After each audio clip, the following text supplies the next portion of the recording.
If you needed any further proof about the shady practices at the world's most infamous facility where alien technology is developed and tested, you've got it.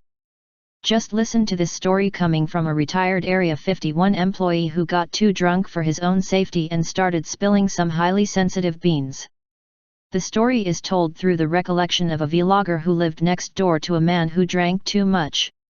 The boozer had once held a position in the US military, and during his involvement with Uncle Sam, he had seen some disturbing stuff at Area 51. It was probably the reason he started drinking in the first place. The vlogger was intrigued by his neighbor's past and always pestered him for information regarding aliens and UFOs, but the man always evaded his questions. But then one night, when the entire neighborhood was dark due to a power outage, the former Area 51 employee was drunk enough to stop caring about his vow not to divulge sensitive info.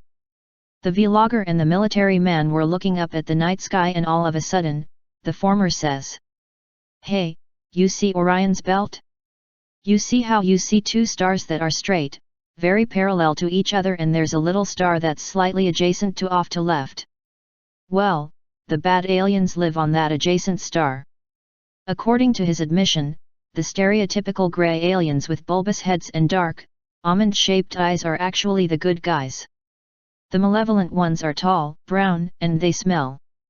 Sounds like a reptilian description, so the man's story checks out.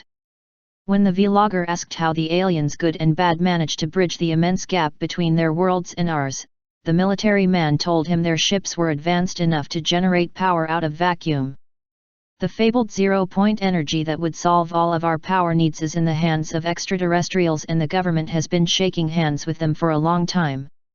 The UFOs seen by the former employee use that energy to power a device mounted at the front of their craft capable of warping space-time in such a manner that interstellar travel is achieved almost instantaneously.